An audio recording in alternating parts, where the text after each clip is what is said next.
to you letting go. Thank you so much for returning and watching another episode of Lighthouse TV. Today I'm really excited to introduce you to a couple who have really just been beyond gracious with me. I really couldn't have asked for them to be more compassionate, more caring, and really they kind of don't know me from Adam, so I'm so grateful for their trust in the Lord and everything that they're bringing not only to me personally but to my city. So stay tuned and I'll introduce you to today's guest. Your love's unending, so pursuing, stays renewing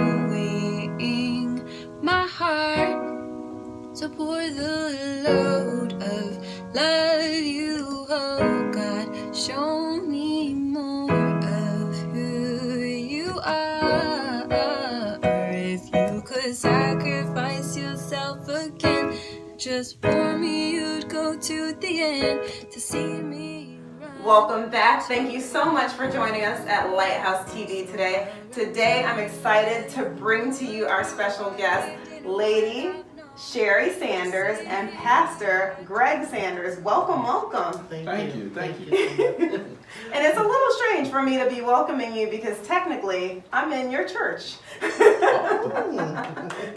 So thank you so much for allowing me to bring all these cameras and all these things to come and talk to you both today. No problem. Very welcome.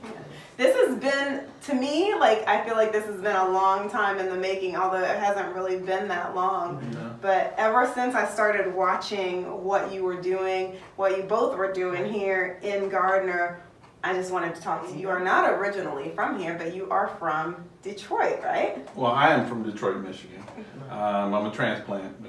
Retired Army enlisted, 20 years, then 7 years in St. Louis, and now 7 years plus here in the Kansas City area. And are you originally from St. Louis? Or? I'm from Bessemer, Alabama. Oh, okay. In between Birmingham and Tuscaloosa. All right. I have to, of course, thank you for your service. It's always nice to meet a fellow veteran, and thank you for your sacrifice. I always want to acknowledge the families because while we're off doing whatever it is we're doing, someone's got to hold the fort down. Actually, I'm a veteran also. Thank you for your service. That's what I'm talking about. This is becoming so much more common. I'm always happy when I meet other female veterans. Mm-hmm. All right. She's one of the few things when if the Army ever wanted to tell me they didn't issue me a wife, I would tell them, yes, you did. I picked her up at my first duty station. That's how my husband did too. Yeah, so that's always good. All right, now we have somebody to go to breakfast with us on Veterans Day. Do you guys do, we do a tour of free meals? Usually I'm working, but last time I got to do lunch. I got to do, went to one of the elementary schools where they had a veteran service, and we just talked a little bit, encouraged the kids, and then the old vets, they took me on a run, and I went to 2 or 3 places right quick for lunch, and then we came back, so that was the main thing. All right, we might have to do a girls thing. We'll look into that. All right, sounds good for sure. All right, so from St. Louis to Gardner, what happened there? How did you end up here? For coming to the Kansas City area in general? Kansas City area, okay. Yes. Well, basically, I was working as a contract job for the federal government. That was my first job after retiring. And then after that job started to transition toward a low federal position, and I was like, I don't think the Lord led me to this pay cut. More work, less money. I was like, yes. So what are we going to do, Lord? And a job opportunity opened up here with the Department of Energy in the Kansas City area. So I transitioned here to that. Now it was a very traumatic move for us because that was our first home away from the military to be in there for more than a 3 to 4 year tour time frame. Right. I mean, we put paint on the walls. Right. That's a big And deal. for those of you who don't understand, when you're military and you live places, you leave the wall pretty bare. That's right. If it's beige, it stays beige. If it's white, it's usually off-white, it stays off-white. So when you get your home, oh man, we put color on every wall. Right. It wasn't a rainbow, but it was. Right. We put color and personality into the house. Right. Right. So the move to here was, especially for my wife. That's what I was going to ask. Was that difficult for you? It was difficult. Didn't want to come to Kansas. Like you said, that was we had first time we ever put down roots. We had a home. Our children was in school, my job, everything. But when the Lord said go, we went. Excellent. It's sometimes hard to be obedient, but you got to do it for We sure. had to do it. Yeah. But now to actually come to the Gardner area was something unique. We were fellowshipping at a church in Olathe, Kansas, and I was associate elder there, working with the youth department, working with the young adults. And I've always felt a call to pastoralship, but I didn't have the maturity or the experience. So as I started building experience, I still was missing something, and the Lord sent me here to get a pastor's heart. Mm-hmm. That's when you start to care for what you do. It sounds crazy, I know. You're doing ministry and you don't care. No, I care, but a pastor has a heart for people that go beyond what most people think. I mean, there's a love. To get up at 3 o'clock in the morning takes more than the notion. I mean, to get up from your own dinner table to help somebody else, it's a sacrifice that has to come from the heart, because if it doesn't come from the heart, it doesn't last long. And if it doesn't last long, that means you're sort of doing an artificial work for the Lord. So you have to wait till that heart of a pastor opens up. And it was during that time frame when the heart started, I started caring for people more. I found myself getting up or staying up late praying for people and willing to do more for them than I almost was willing to do for myself. And then that's when I started realizing it's season, it's time.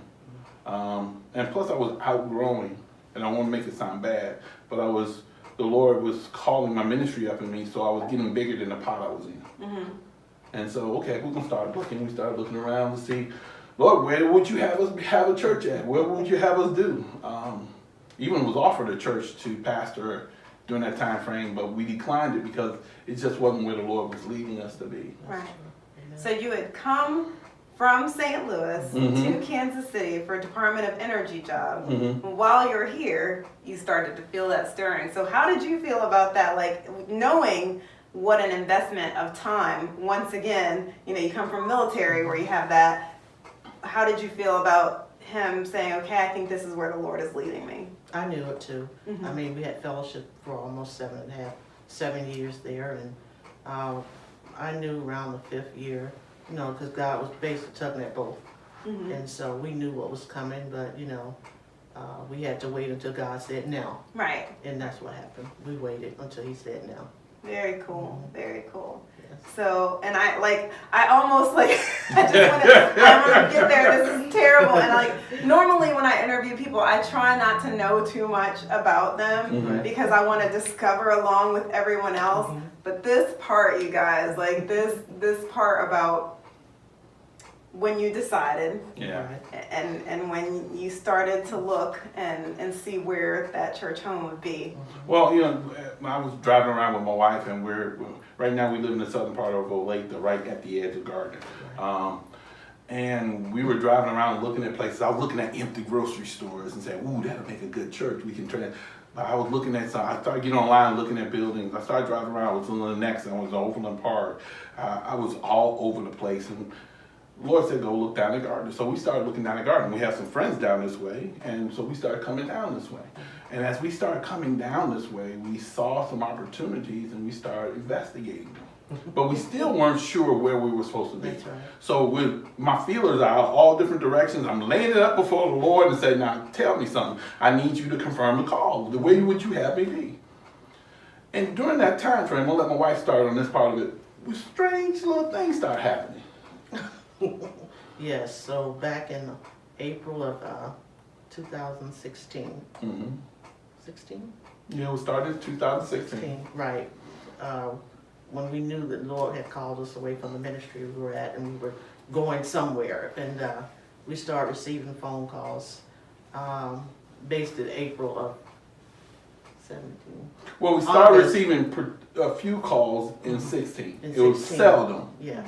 Okay, and then as we got closer to the time where we were getting ready to make a choice, calls started getting more frequent. Right. But here's the kicker: is just the phone started ringing, and my wife was a stay-at-home wife right now, and she was at home and she was actually working on her own little business plan for her business. And she was answered the phone, and the phone said Gardner, Kansas. Right. That's the identification of it. So, she answered the phone, hello, nobody's on the line. And this went on like once a week or once a month when it first started. And then later on it got to be more frequent. And this is where we're trying to solidify. We know we're called. We looked at an opportunity. It didn't flesh out the way it was supposed to. And this phone is starting to ring, and it's Gardner, Kansas calling. Or the city of Gardner also. Well, Every it 2 always weeks. it just says city of Gardner, Kansas.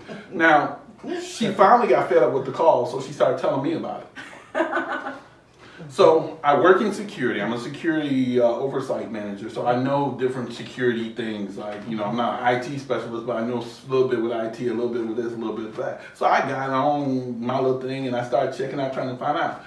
My research turned out that the line was a live number, Right. but it wasn't designated. It wasn't assigned to anyone. That's right. So it didn't belong to a residence. It didn't belong to any commercial entity. It didn't belong to any government entity. So it was a live but uncommitted line. So this kept going on. I just assumed it was just a glitch in the system. But meanwhile, me and my wife are praying and seeking in the Lord, talking about where would you have us go? So finally, me and my wife are having a conversation. I'm talking to her. I don't know where the Lord has called us to be. I just don't know. And all of a sudden, my phone goes ring, ring.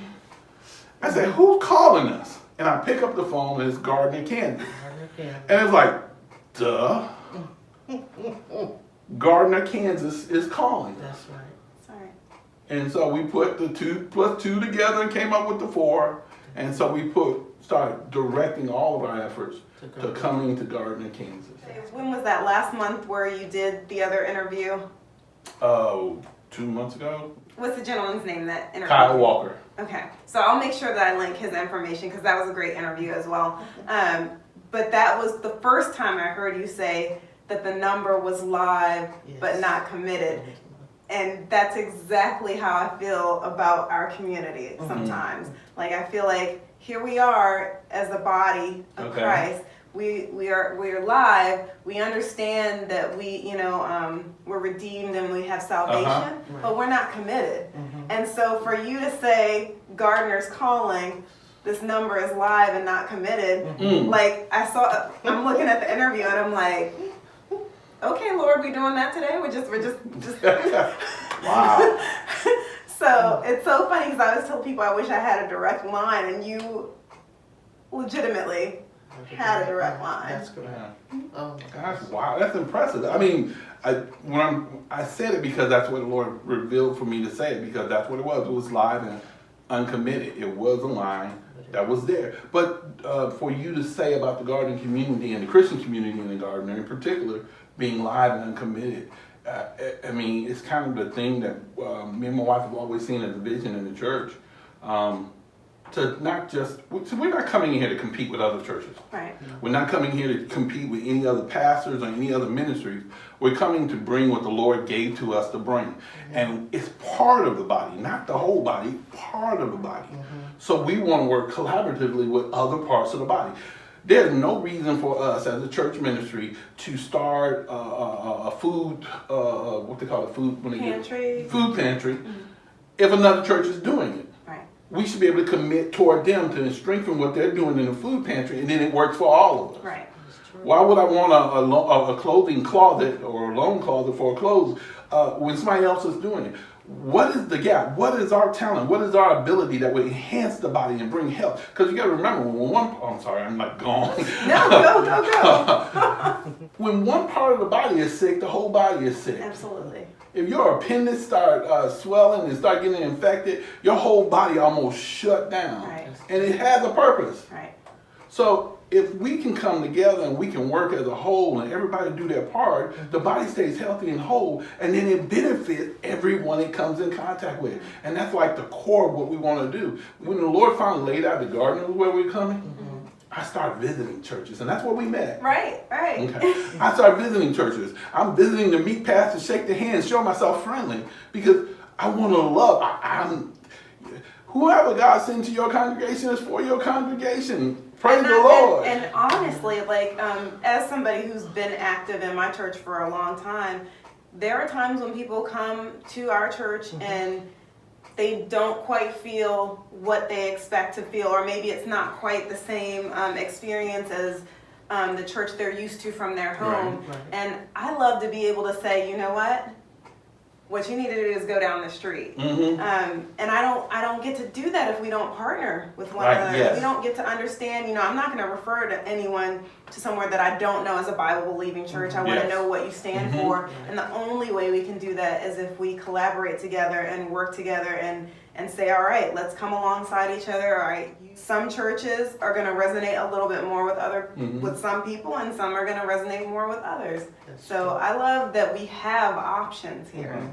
I remember me and my wife first got saved, and we gave our life to the Lord in Colorado Springs, up on our people we had come to know, even when we were unsaved. And we gave our life to the Lord while we were there. And this church was very youthful, very energetic, and it was a praise-oriented church. Sure. And so as a praise-oriented church, we found ourselves often going into exuberant praise to just worship and give God glory. When we left there, we ended up in a service, we were stationed in Japan. And in Japan, we ended up in a service that could praise just as hard. But all of a sudden, they do a shift. They did a right turn on us. And we were left like in the middle of the road. They went to worship. And we were young. I was even young in the ministry. I was starting my ministerial training, if you will. Right. And they did that right turn to worship, and we were left in the middle of the road. And usually the time when things slowed down was when I pull out my handkerchief and wipe the sweat off my brow and try to catch my breath. But they still were going up. But they just wasn't going up in the same fashion. Right. And so we learned worship. So since then, we've been in churches that have been praise-oriented, been in churches that have been worship-oriented, been in churches which have been a nuance of both. I got a great chance to pastor a Talago service over in Japan. That's Filipino. Nice. And I was like, oh, I know how to preach, I know how to teach, I can do all that good stuff. Still ain't got a pastor's heart, but I can do the work. True. Thank God I was only interim pastor. Right. I did it, and don't get me wrong, I prayed for the people. I loved them. But it was different. And if anybody who's in ministry who knows what I'm talking about, Pastor Hart, they'll know exactly what I'm talking about. But I used to come to the service, and I'm like, okay, I got to work these people up into the presence of God. Praise and worship. I love praise and worship. I love singing. That was one of the other passions of mine. But I get there, and they're already in worship. So tell us a little bit, because I know everyone isn't the same background. Tell us a little bit about the differences between a spirit of praise and a spirit of worship. What are those differences to you? Okay. I'll let you start. No, you go ahead. Because when he was talking about we lived in Colorado Springs and we moved to Japan, it wasn't that we were praise oriented. I wasn't, because I flowed right in there with the worship, because basically I'm really a worshiper. I can praise God, but they were truly worshipers over there, and it wasn't that hard for me to blend right in with them. It was something we weren't used to, though. We wasn't used to it. And the real truth of the matter is I'm a worshiper too. I can praise with the best of them, Right. but I'm a worshiper. To me, praise is the celebration of the presence of God, of who God is in your life. You're just being thankful. You're being joyful, and you're just expressing it in an open fashion. It's like if I was walking around and said, "This is my wife," Right. that's praise. Okay, but worship is when I come to her and I say, "Girl, I love you," and I'm being more intimate. Right. Worship is like a child crawling up on his parent's lap and laying his or her head on a father or mother's chest and just want to relax in there and just be loved and love on them and love back. So worship is more of that intimacy, that fellowship time, that intimate fellowship time with God. While praise is more an expression of how you feel. Right. And it's so true that different churches have different little mixtures and components in that, and some are really heavy on one side and the other. Yeah. There's something I found out about praise. I found out that praise has a cultural flair. And culture doesn't just mean by race, but it can be by region as well. Right. Whatever the culture is in that area, that's how praise, or the group of people who gather together for God, to be in the presence of God, whatever their culture is how they express it. So if you're more rock and rolly, I don't know a better term to say, then your praise is going to be more that way. Right. If you're more country, like in country music, it'll have more of that expression. So it's going to be based on your culture and your method of expression. But I found out that when we get into worship, whether you do classical or you do jazz, whether you do country or rock. It doesn't matter. Right. It all slows down and builds into a relationship moment, and you don't hear culture in worship. You hear expression of intimacy in worship. I love that. I love that. I mean, so yeah, we have some difference in praise, and people join churches different times for different churches in praise because that's how they express themselves. But when we all come together in worship, Right. And I think like it's telling now, as you say that, I think about where we begin, right? We begin, especially as baby Christians, we are all about praise. That's all we know is praise. You know, we are just so grateful for salvation, and we're in love with Jesus, and we just want to tell everybody. But we haven't learned yet to submit and to be intimate. yes. And so I just, like, as you're saying that, I'm just like, you're so right. Well, you think about it. When I'm gonna show my age now, I'm 53. You know, when I was in 3rd grade and I liked this girl, I write a note. I like you. Do you like me? Check yes or no. And this is my expression. She be right. If she like me, she writing her name, my name on her book. I'm right. So we have expressions of what we feel, but we have no maturation or no understanding of what true love is. It's just puppy love. It's infatuation. And praise is us expressing our infatuation with God. And as we mature in it, we get better with it. But the true expression, especially with a man and woman, they start to fall in love and they're in a relationship. The true expression is when they come under covenant together. And then there's intimacy and there's depth to that's not in the other, shouldn't be in the other relationship. But there's intimacy and depth in that just takes you to different places. That, I mean, even now, I've been married to this woman. How many years, girl? 30 what? 30? 32 plus. 32 plus. Right. I like to say 33. That's why I've given her a chance to correct me before I say it. December. So, 33 years. And I've learned how to love her. Right. Because it's not just how I want to express love to her, but it's also how she wants love expressed to herself. Right. And So same thing with God. Absolutely. And then you learn as you mature in Christ that that praise at that moment doesn't have to be your style and your culture. Once you mature into that stage where you're like, oh wait, this isn't just about me, this is for these baby believers that came in here. Come on. And so everything doesn't have to be the way that I want it to be. Are we going to worship? Are we going to read the word today? All right, good. And that's kind of a pet peeve, and I don't express it openly, but when someone is so mature in their faith, or self-taught mature in their faith, that they don't want to join in with praise because they've already been there and done that. They don't realize it ain't about you anyway. It's not about how you feel about praise, how you feel about worship, or how you feel about the worship leader or whomsoever. Right. It's about entering in the presence of God and helping other people to find the presence of God. And then when we find His presence together, it's a lift, a synergy, a collaboration of faith that comes together that takes us to places we never would have been by ourselves. I have to tell you, like, I had one of my proudest moments as a mom here with you guys. My little person, my 13-year-old, has never, I don't think, he's only been to one other church than our home church. And so that night that I came for a night of worship, I wasn't really sure like how he was gonna handle it. It's a different style than we normally have. And it gave me an opportunity to see him from not just a mom perspective, but to see that he has his own relationship with Christ. Because here he is in a setting that is not his normal setting, and he's clapping his hands and he's praising just like, like he does this every single week. And I'm like, all right, this isn't just this isn't just that passed down, this is what we do, and so I do this because this is what I do, kind of route, kind of. Talking about church. Yes. Just when you you go to church and you know when they're going to say amen, so you say amen. You know when they're going to stand, you stand. No, I mean, when it becomes real to you, it takes you places. I remember one time our son left us in worship. We're there, and we didn't realize where he was at. And he's crying. Tears are coming down his face. And I'm hard daddy, army soldier. Boy, if nothing broke, nothing bleeding, you better stop all that noise. I failed to realize, mother too, we failed to realize that he was in worship and he had just took off from where we were at. So we got ready to chastise him, and then the Lord had to speak to me and said, leave that boy alone. he's with me. It's kind of like Jesus, Did 13 you know years I would old. be at my father's house?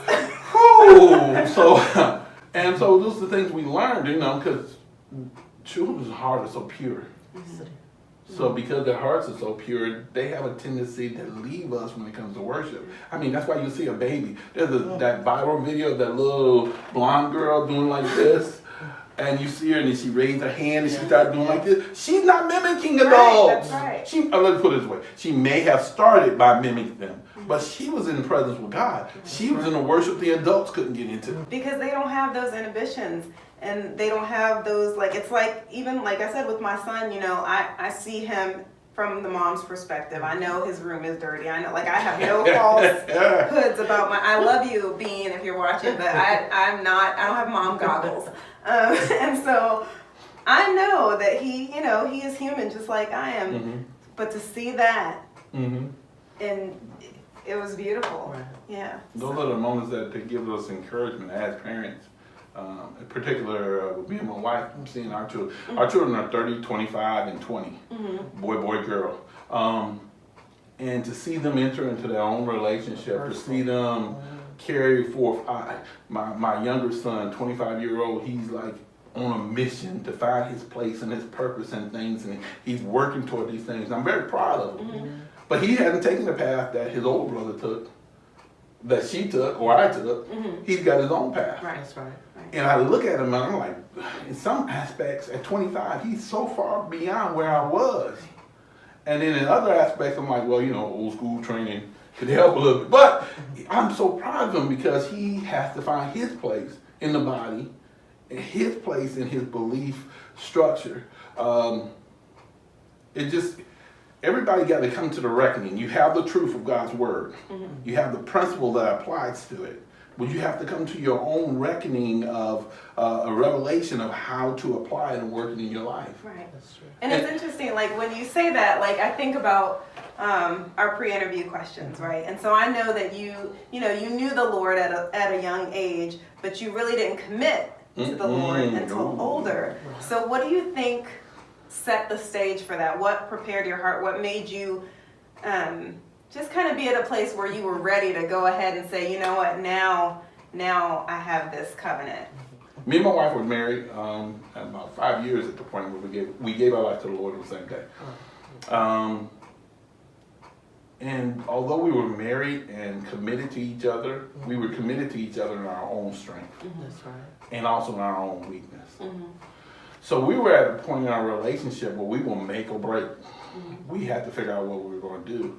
And when I ran into our old friends, he was not a deacon anymore, he was a pastor. Mm-hmm. She was no longer just a minister of music, she was a first lady. That's right.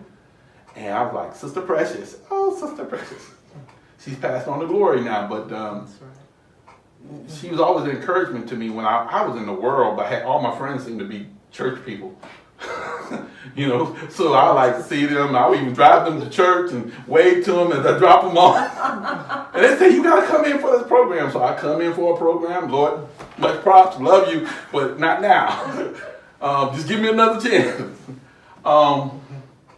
But we went to the church, and I was looking at the church like it was a gym membership. Mm-hmm. I had to figure out what my offerings would be. If I can get my wife in church, I'll be okay. If I get my son in church, I'll be okay. And because my son also asked me a question, and I read the Bible, read the Quran, I read so many different books. I had studied spiritual things. I have a very broad breadth of religions and understanding because I was self-taught that way. My father taught me that way first, and so I had a very spiritual basis, but not a very Christian point of view, and that's why I couldn't hold on to what I got when I was 13. Mm-hmm. But my son asked me who God was, and although I thought I could answer the question, I couldn't answer the question. He wouldn't let me answer the question. So I had that hanging on my back as a father because I don't like to be inadequate as a man or as a father or as a husband.